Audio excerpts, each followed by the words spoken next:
This CEO's wife had only 1 hour left to live. But a poor black woman did something no one believed possible.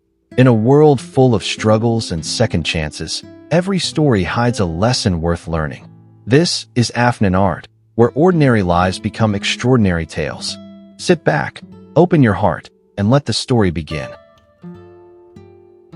The night over New York was heavy and gray. Rain traced long lines down the tall hospital windows, whispering against the glass like fading hope. Inside the intensive care room, the soft hum of machines filled the air with an almost sacred silence. Margaret Collins lay still on the white bed. Her skin looked as fragile as paper, her breathing shallow and slow. Beside her, Robert Collins stood motionless, his suit wrinkled, his tie loosened, his eyes red from sleeplessness. This was not the image of a powerful CEO. This was just a man, broken, helpless, and terrified of goodbye. The clock on the wall ticked loudly. Every sound cut through him like a blade. 55 minutes, the doctor had said. 55 minutes left to hold her hand, to whisper things he should have said years ago. Robert touched her fingers, whispering, "Please, Maggie. You promised me we'd grow old together. You can't leave me now." Her eyelids fluttered slightly, but no words came. Only a faint exhale, like the echo of love slipping away. Outside the room, nurses moved quickly, their shoes tapping on the floor. The smell of antiseptic filled the air. But near the far end of the corridor, a young woman in a faded uniform was quietly mopping the floor. She hummed a soft tune under her breath, a gospel hymn her mother used to sing. Her name tag read Amara Johnson. She was used to death. Working in hospitals taught her how fragile people could be. But something about the way that man looked inside the room, so lost, so desperate, made her stop. She leaned her mop against the wall and peered through the glass. Inside, Robert pressed his forehead against his wife's hand. "If money could buy time," he whispered, "I'd give the world." The doctor entered again, his voice low. "Sir, we've done everything we can. I suggest you start saying your goodbyes." Robert didn't move. He simply stared at the faint line on the monitor, begging it not to fade.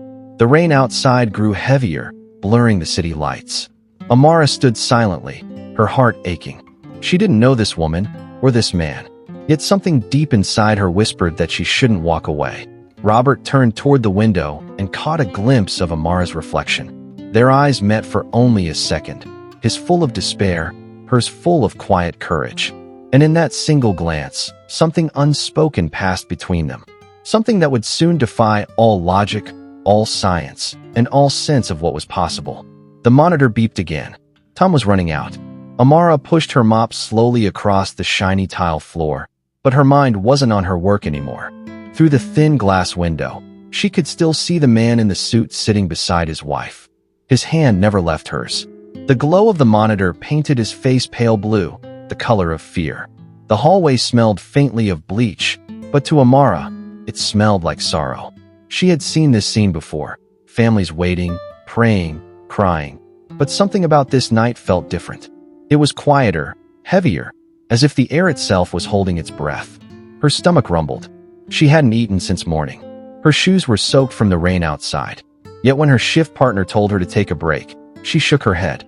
"I'll stay a little longer," she said softly. Something told her she was meant to be here. A nurse brushed past, whispering, "The wife's not going to make it."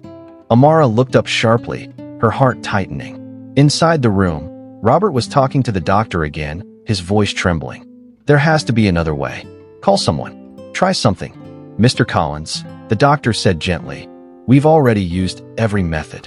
It's only a matter of time." Robert covered his face with both hands. His expensive watch gleamed under the fluorescent light, but it looked meaningless now. The world outside could wait. The meetings, the deals, the empire he built. None of it mattered in this moment. Amara stood still. She remembered her mother's last words before she passed away years ago. "When you see someone suffering, never turn away. That's when God tests if your heart still beats for others." Her hands trembled. She looked down at her mop, then at the door to the ICU. It was not her place to go in there. She was a cleaner, invisible, unimportant. People like Robert Collins didn't even see people like her. But her soul kept whispering, "Do something." The clock on the wall showed 45 minutes left. Her eyes welled with tears. She whispered under her breath, "Lord, If there's still a way, please guide me. And as if answering her prayer, she saw something. A faint flicker on the monitor, a change so small that no one else noticed. Margaret's finger twitched. Amara took a deep breath, pressed the mop against the wall, and slowly walked toward the room. Her heartbeat echoed in her chest. Each step felt heavier than the last. The nurses turned to her, confused. "You can't go in there," one said. But Amara's eyes were steady, her voice calm. "I'm not here to interfere," she said. "I just want to pray." Robert lifted his head, his expression a mixture of exhaustion and disbelief. For a moment, no one moved. The room was silent except for the steady rhythm of rain against the window. A janitor, a billionaire, and a dying woman. 3 souls connected by something they didn't yet understand. The hour of grace had begun. The room was dim except for the soft pulse of medical lights. The monitor beeped weakly, each tone a reminder that time was slipping away. Robert stood by the bed, his chest rising and falling with shallow breaths. His heart pounded with dread. Then the door opened quietly. The sound of rain outside followed her in, the faint scent of wet pavement and cold air. Amara stepped inside, her uniform still damp, her shoes squeaking against the floor. Robert turned sharply, his voice cracking. "What are you doing here? This room is restricted." "I know," Amara said softly, her eyes fixed on Margaret. "But I can't walk away." One of the nurses frowned. "She's the cleaning staff, sir. She doesn't belong here." Amara's voice shook, but she didn't back away. "Please, sir, let me stay for just 1 minute. Let me pray for her." Robert's jaw tightened. He was a man who had spent years building empires, giving orders, being obeyed. No one had ever spoken to him like this. He stepped closer, anger and grief tangled in his voice. "Do you think your prayer will change what millions of dollars and the best doctors in this country couldn't fix?" Amara met his eyes. There was no fear, only sincerity. Sometimes, it's not money or medicine that saves a person. Sometimes, it's mercy. The words hung in the air. Even the machines seemed to pause between their beeps. Robert looked at his wife. Pale, fragile, her chest rising slowly. He thought of the years they had spent apart, even while living under the same roof. Her eyes once sparkled with joy, now barely opened. Guilt crept through his heart like a storm. "I don't believe in miracles," he said bitterly. "Then let me believe for you," Amara whispered. For the first time that night, Robert had no reply. His throat tightened. His pride faltered. The room seemed to grow smaller, the ticking clock louder. The doctor quietly cleared his throat. "Sir, it won't change anything. But it can't hurt." Robert exhaled slowly. His voice cracked when he said, "You have 1 minute." Amara nodded once. She moved closer to the bed, her fingers trembling. She had never stood so near to someone of this status, but in that moment, none of it mattered. Life and death made everyone equal. She looked down at Margaret, a stranger, yet somehow familiar. Her pulse flickered under the pale skin, weak but still there. Amara bowed her head. "Dear Lord," she began, her voice steady but soft. "If this woman still has 1 hour left, let it be an hour of grace, not of pain. Let her feel love, not fear." Her tears fell onto Margaret's hand. The room was silent except for the steady sound of rain. Then, a faint beep echoed from the monitor, stronger, clearer. Everyone froze. The doctor's eyes widened. Robert leaned forward, disbelief flooding his face. Margaret's fingers twitched again, and in that trembling motion, something unseen began to stir, something that neither money nor medicine could ever explain. The monitor pulsed with a sharper tone. For a few seconds, everyone stood frozen, unsure whether it was real or just a cruel flicker before the end. Robert's breath caught in his throat. "What did you do?" he whispered. His voice was half awe, half accusation. Amara looked down at Margaret, still holding her hand gently. "I only prayed," she said. "The rest is not mine to claim." The doctor rushed to the bedside, checking the readings. "Her pulse has strengthened slightly," he murmured. "It's impossible, but it's happening." Robert turned toward Amara, disbelief turning to frustration. "You think you did this? You think your prayer fixed my wife?" His voice rose, sharp with the pain of a man who could not bear hope. Amara didn't flinch. "No, sir. I didn't fix anything. But maybe someone hurt us." Robert stepped closer until they were only a few feet apart.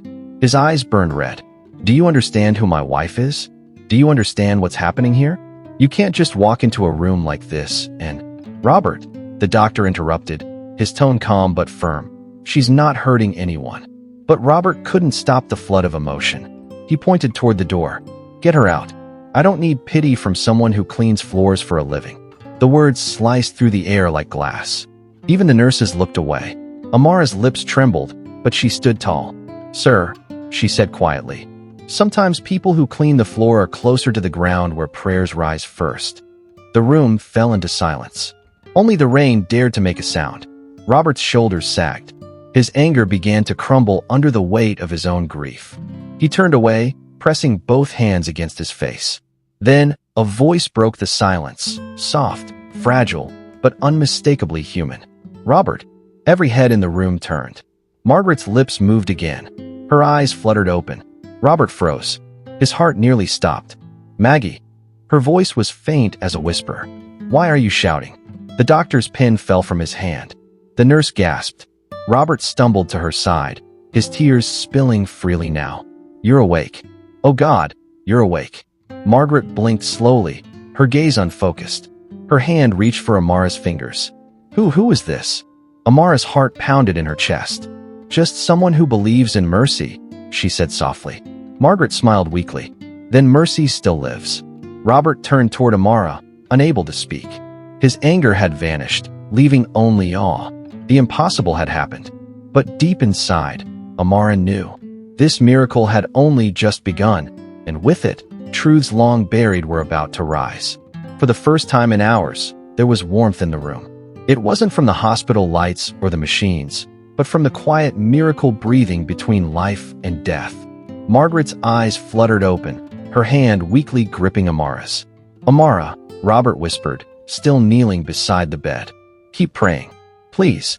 Amara nodded, her heart trembling. The rain outside slowed, and the storm seemed to pause as if the whole city was listening. She bowed her head again, her voice low and clear. Lord, this life doesn't belong to us. But if her time is near, let her last moments be peaceful.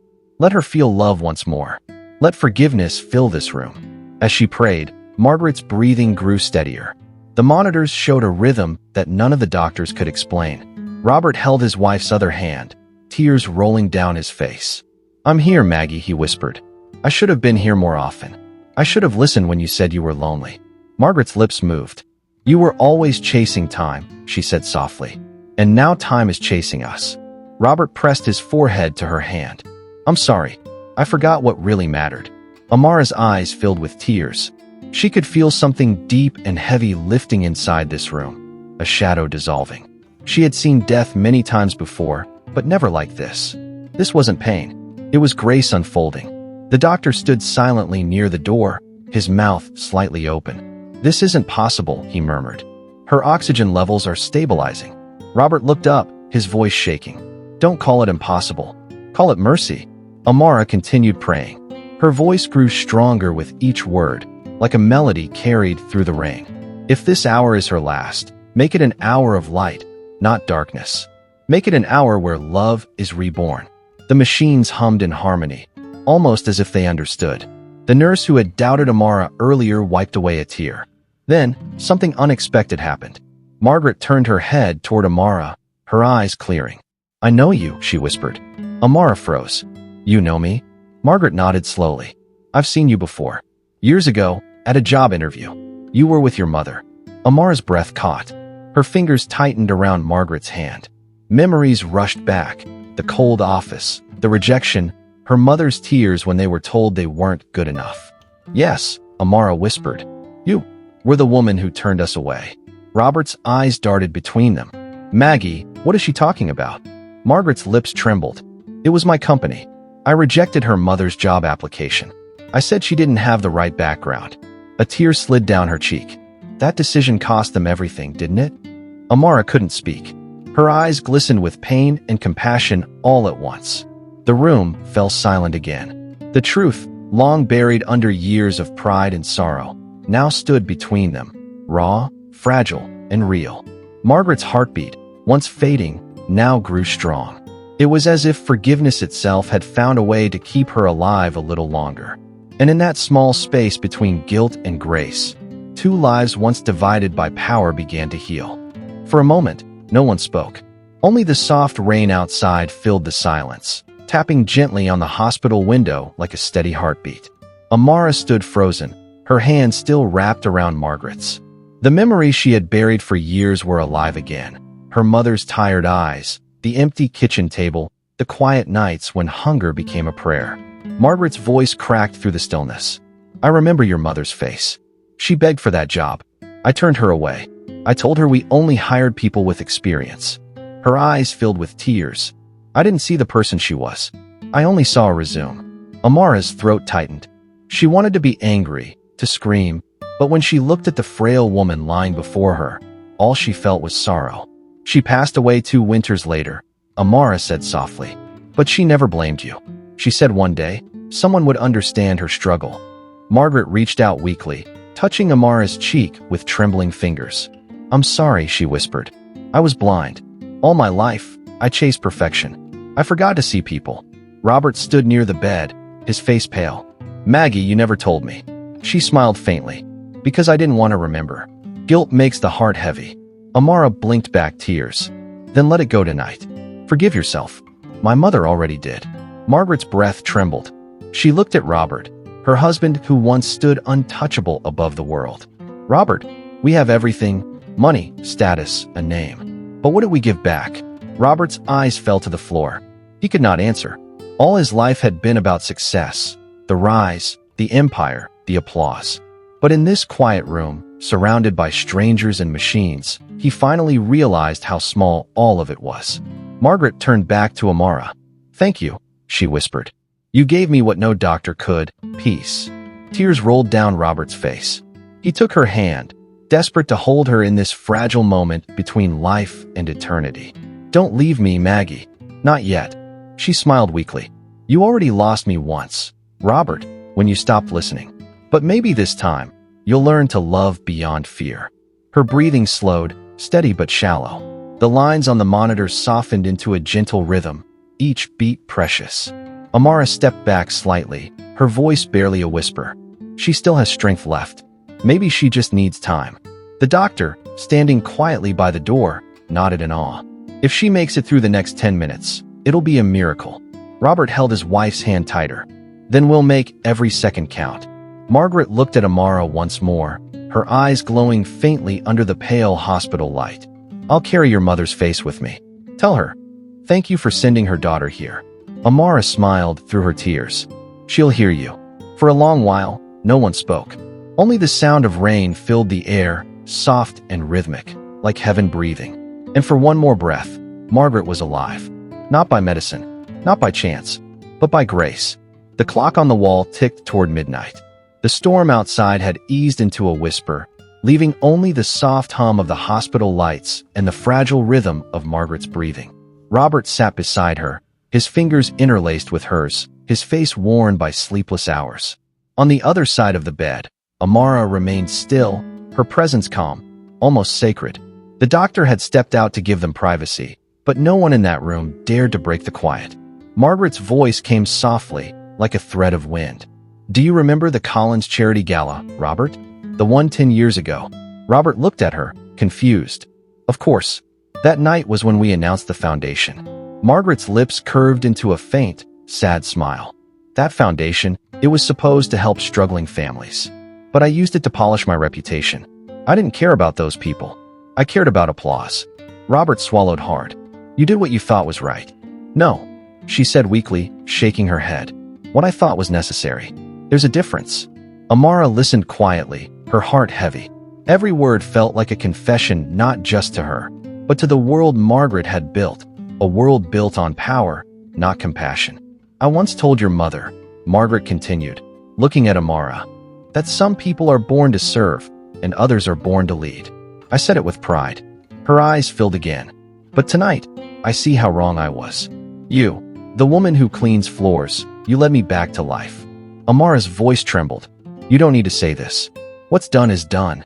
"No," Margaret insisted gently. "The truth needs light before the end." Robert turned away, guilt written all over his face. "If I'd known what you carried, Maggie, I would have made it right." Margaret smiled faintly. You still can. He frowned. How? By changing how you see people, she whispered. Start with her. The woman standing beside you now. Robert looked at Amara, his eyes softening. For years, he had passed people like her without a glance. The workers in his buildings, the cleaners in his offices. They were shadows in his world of glass towers and profit margins. Now, one of them was holding the hand of his dying wife. The room grew warm again, the silence turning tender. Margaret's breathing slowed. She whispered, Amara, tell me something. Do you still hate me? Amara shook her head. No, ma'am. My mother taught me that hatred only poisons the heart that carries it. A tear slipped down Margaret's cheek. Then she was wiser than I ever was. Robert brushed her hair gently, his voice breaking. Maggie, rest now. Please.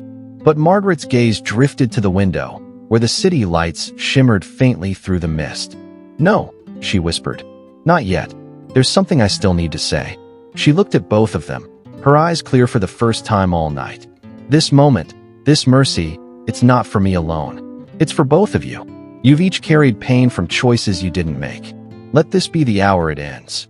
Her fingers tightened around theirs. Robert and Amara looked at her, silent, holding on to every word. And in that fragile circle, a billionaire, a janitor, and a dying woman, forgiveness finally found a home. The rain had stopped completely now. The city outside the window glowed faintly under the streetlights, like a world washed clean. Inside the room, the machines hummed softly, their steady rhythm slowing, calming, fading. Margaret lay still, her face peaceful. The storm inside her body was ending, but her spirit seemed clearer than ever. Her hand rested between Robert's and Amara's, the warmth already slipping away. Robert leaned closer. Maggie, stay with me. Please. She smiled faintly. I am with you, Robert. Just not in the way you think. Tears streamed down his cheeks. Don't talk like that. You're getting stronger. Look, the monitors. The doctor quietly entered, reading the screen. His expression softened. Sir, her body's letting go. Robert's voice broke. No, she's not ready. Margaret turned her head slightly, her eyes meeting his. I've been ready for years, Robert. I just needed one more chance to make it right. Her gaze moved toward Amara. And God sent you, didn't he? Amara's eyes glistened. She knelt beside the bed, her hands trembling. I didn't do anything. I just listened. Margaret smiled through the pain. Then keep listening. The world needs more hearts that listen. Her breathing grew shallow. Every inhale seemed to pull from the edge of silence. Robert could feel her fingers slipping away. Panic surged inside him. He leaned down, pressing his forehead against hers. I love you, he whispered. I should have said it more. Every day. Margaret exhaled slowly, her voice no more than a whisper. Then say it to the world. Don't hide love behind pride. Her eyes fluttered shut. Her hand loosened in his. The monitor gave one final tone, a long, steady note that filled the room like the closing of a song. Robert froze. His heart refused to believe what his ears heard. Maggie, he whispered. Please, no. Amara reached out, laying her hand gently on his shoulder. She's at peace now, she said softly. You gave her that. But Robert shook his head, the tears falling freely. No, you did. The doctor turned off the machines, one by one. The room grew still. Outside, a single ray of dawn began to break through the gray clouds, painting the city in gold. Robert looked at his wife's face, the faintest smile resting there, not of pain, but of release. He whispered, You always believed life was measured in years. But it turns out, it only takes an hour to change everything. Amara closed her eyes, whispering another prayer under her breath, this time not for healing, but for peace. The sun climbed higher, spilling light through the hospital window, washing over the three of them, the rich, the poor, and the forgiven. And in that light, Margaret Collins took her final goodbye. The following morning came quietly. The sky over New York was pale and fragile, the kind of dawn that makes the city look as if it's holding its breath.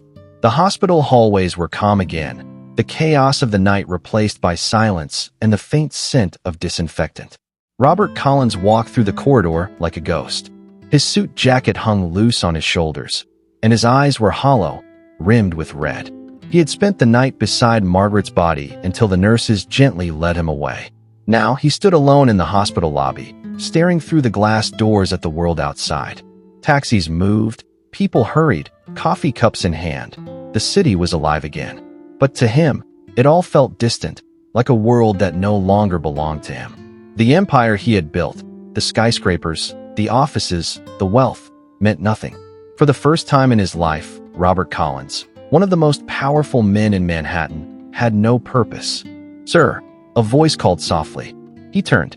It was Amara. She was still wearing her uniform, though the edges were damp and wrinkled. Her eyes were tired, but they carried the same quiet strength he had seen the night before. "I didn't expect to see you again," Robert said. His voice was low, raw. "I couldn't leave without saying goodbye," she replied. "To her. And to you."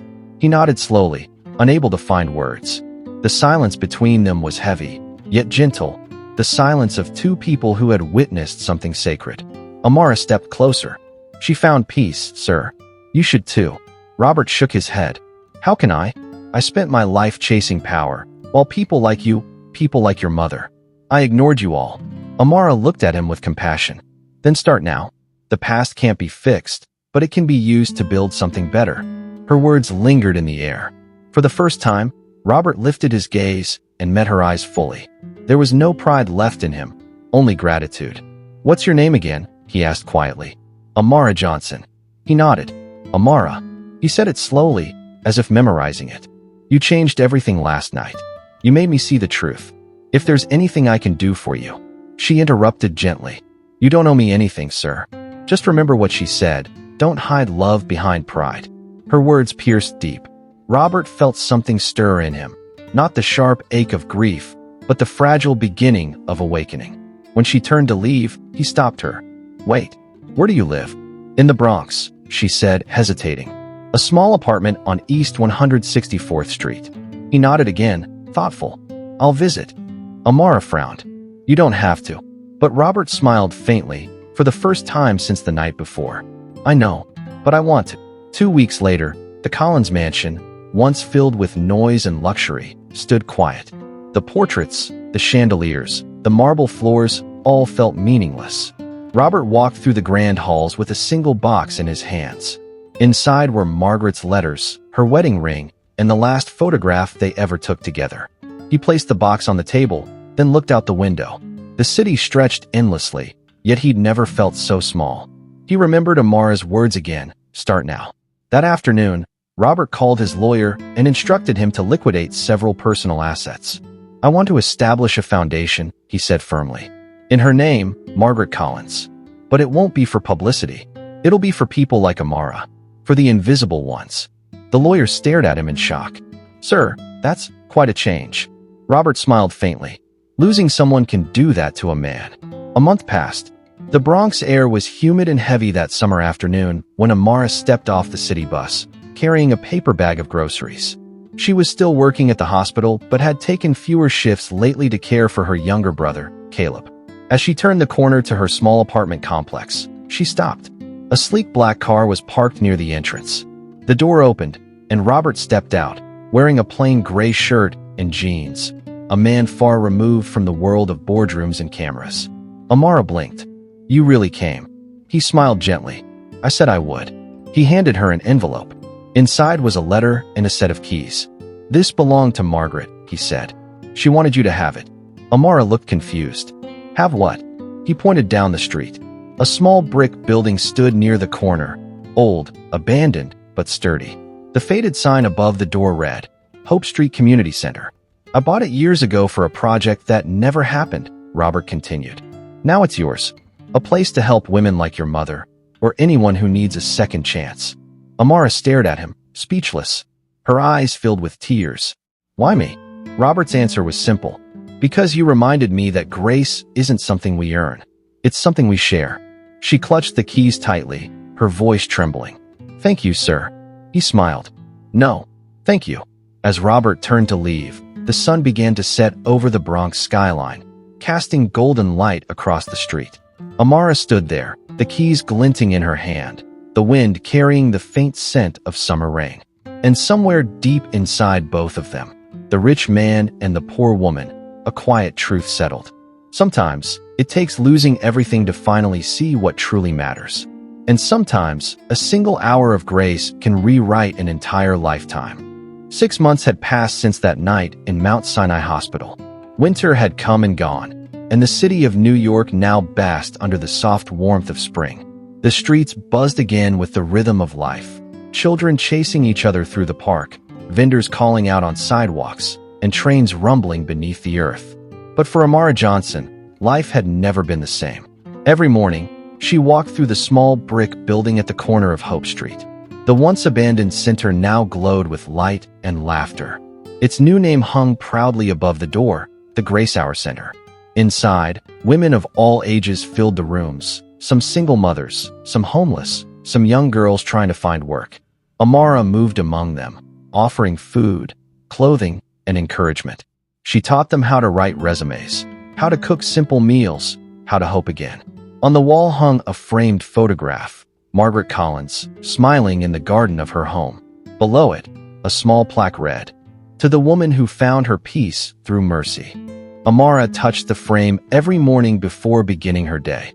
It wasn't out of worship, but remembrance, a reminder that grace was real, and that even a single act of compassion could ripple through countless lives. One afternoon, as the center prepared to close, a familiar car pulled up in front.